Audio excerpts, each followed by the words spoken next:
Parce que chacun est appelé à comprendre qu'il est aimé de Dieu et qu'il a sa place ici.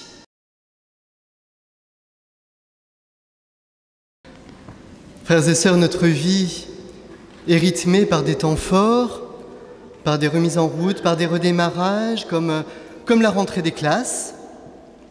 C'est la raison pour laquelle, tout à l'heure, les enfants, nous bénirons vos cartables, parce que c'est ce qui fait partie de votre vie, et toute votre vie, vous pouvez la mettre au service du Seigneur. Eh bien, une rentrée paroissiale, pour nous, adultes, ça fait partie des redémarrages qui sont l'occasion pour nous de croissance dans notre amour pour Jésus. Pas simplement un redémarrage des activités, mais un redémarrage de notre cœur, un redémarrage spirituel. Et franchement, on ne pouvait pas rêver mieux comme évangile pour une rentrée paroissiale. Jésus nous redonne un principe de base pour marcher à sa suite. Être disciple, ok, mais comment ? Rappelons-nous quand même au passage que lorsque Jésus appelle ses disciples, c'est une invitation, c'est une proposition qu'il lance. Et c'est aussi une promesse. Venez et voyez. C'est comme ça que Jésus a appelé ses disciples. Venez et voyez. Venez et vous verrez. Il ne leur dit pas, écoutez, voyez, et puis ma foi, si ça vous plaît, venez. Non, venez et vous verrez. Dieu s'engage dans cet appel.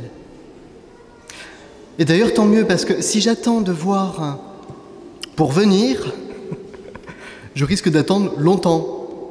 Parce que voir et croire, ce n'est pas la même chose. Mais ensuite, voyant la foule qui le suit, voyant tous ses disciples, Jésus leur dit « Attention, attention, pour marcher à ma suite, pour être mon disciple, une chose est indispensable, être profondément attaché à moi. Être profondément attaché à moi. » Et c'est la raison pour laquelle il parle aussi de tous les liens familiaux, etc. Jésus ne dénigre pas les liens familiaux que Dieu lui-même a instaurés, c'est une évidence. Au contraire, ces liens, il les bénit. Et c'est la raison pour laquelle il nous faut aussi les honorer, évidemment. Il ne nous demande pas de renier tout cela, il ne manquerait plus que cela d'ailleurs. Non, Jésus nous dit seulement que ces liens, tous ces liens d'amour qui sont bénis et qui sont précieux, ne peuvent être qu'orientés vers un autre lien qui est celui de l'adoration. Ces liens ainsi vécus nous montrent la beauté et la force des liens que l'on est appelé à avoir avec Dieu. Notre attachement amoureux à Jésus. Et cet attachement, en fait, il est indispensable. S'il n'y a pas ça, il y a un moment où on va lâcher, être attaché à Jésus. Et c'est bien le sens d'ailleurs des deux paraboles que Jésus donne dans l'Évangile. Cet homme qui veut construire une tour sans regarder s'il en a les moyens, cette tour, elle s'effondre. Cet homme qui veut partir en guerre contre d'autres, s'il n'a pas les moyens, s'il n'a pas les hommes, s'il n'a pas les armes, il court à leur perte. Jésus ne dit pas que c'est mal, que c'est péché. Il dit simplement que ça n'a pas de sens, en fait. Partir dans une telle aventure, une telle entreprise, si on n'a pas les moyens, ça n'a pas de sens. Comme disent les Québécois, ça n'a pas de bon sens, là. Pas de bon sens. Ça n'a pas de sens.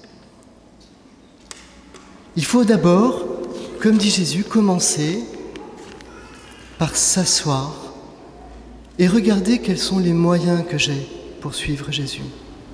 C'est vrai, ça peut nous paraître difficile parfois de suivre Jésus. Mais il nous faut commencer par la base. À la base.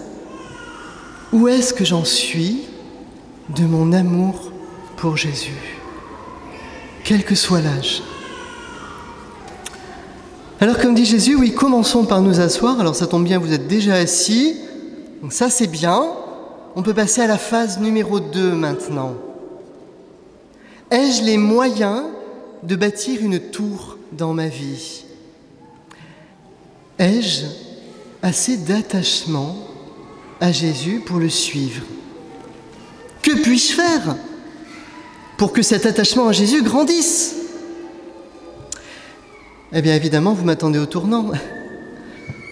C'est là qu'une nouvelle année pastorale peut forcément nous donner des moyens pour que notre attachement à Jésus grandisse.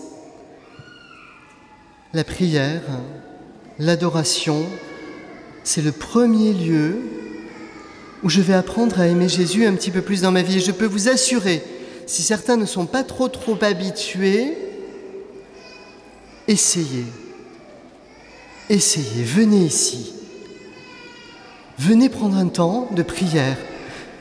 Est-ce que c'est impossible pour un curé de rêver que tous les paroissiens aient un créneau d'adoration dans la semaine? Non, je ne crois pas, non. Je pense que c'est faisable. La formation. C'est important de se former, de savoir en qui on croit, pourquoi on croit. Il y a des tas de formations sur la paroisse, la Lectio, la nouvelle formation de l'oratoire, le caté, les fraternités, Alpha, le patronage. J'en passe, et des meilleurs. Mon souhait, ma prière, mon rêve, comme curé,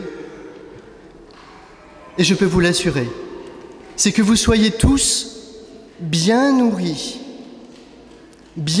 spirituellement, que vous ayez les vivres nécessaires pour votre foi. Et ça, c'est mon rêve, que vous soyez formés, équipés, nourris, bien nourris. Mais attention, en parlant de nourriture, sachez que notre attachement à Jésus ne grandit pas simplement en se nourrissant. Notre attachement à Jésus grandit en le partageant, en témoignant. Et je ne dis pas ça pour vous embobiner, les amis. Je dis ça parce que c'est vrai, c'est une règle spirituelle. Plus on donne, plus on reçoit. Je souhaite que vous soyez nourris, bien nourris, mais comment dire? Écoutez, j'ai passé mon enfance, certains le savent, j'ai passé ma petite enfance dans le sud-ouest, dans les Landes, et j'habitais en face d'une ferme.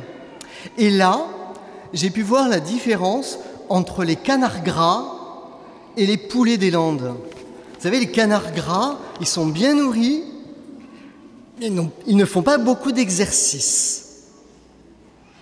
Les poulets des Landes, ils sont bien nourris, mais ils courent en pleine nature. Vous voyez ce que je veux dire? Mon désir n'est pas que nous devenions des canards gras, mais des poulets des Landes. D'accord? Que nous recevions, mais que nous fassions aussi des exercices pour redonner ce que nous avons reçu. Cette richesse que nous recevons ici, il nous faut la partager. Que nous puissions nous tourner vers les autres, vers ceux qui ne sont pas ici ce soir, vers tous les hiérois, que nous puissions témoigner de cet immense amour dont Dieu nous a comblés. Et vous pouvez compter sur toute l'équipe de prêtres et de diacres et de frères pour que vous soyez nourris, mais pour que vous fassiez aussi de l'exercice. Tous ces temps d'accueil missionnaire que nous vivons pendant le temps de l'Avent, où nous accueillons les personnes qui viennent visiter la crèche, nous les accueillons avec des papillotes, un chocolat chaud, une intention de prière.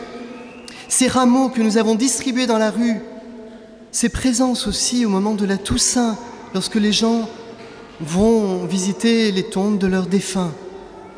Nous avons besoin, frères et sœurs, et je compte sur vous, et vous pouvez compter sur moi, pour vous le rappeler. Il nous faut redonner ce que nous recevons, parce que c'est comme ça que nous grandirons dans la foi. C'est comme ça que nous pourrons bâtir une tour, sans quoi la tour s'écroule, sans quoi notre attachement est bien faible. En fait, c'est ça, un cœur brûlant pour des vies nouvelles, pour que de nombreuses nouvelles vies viennent vers ce cœur ardent, parce qu'ils ont leur place à l'intérieur. Parce que chacun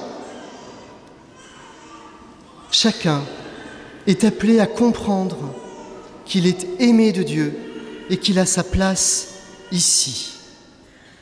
Vraiment.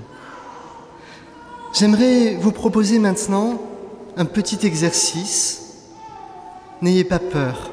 On ne va pas courir comme les poulets des Landes. Je vous invite simplement à fermer les yeux quelques instants. N'ayez pas peur du voisin, il ferme les yeux aussi. Je vous invite vraiment à fermer les yeux. Seigneur Jésus, je veux grandir un peu plus dans ma foi cette année. Je veux te connaître un peu plus, je veux t'aimer un peu plus. Tu connais toutes mes questions, tous mes doutes. Bien, je viens avec tout ça. C'est ça mon cartable. Qu'est-ce que je pourrais faire cette année pour bâtir une tour? Qu'est-ce que je pourrais faire cette année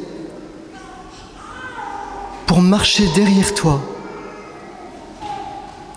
Seigneur Jésus, j'ai confiance en toi. Éclaire-moi. Apprends-moi à t'aimer et à te faire aimer. Amen.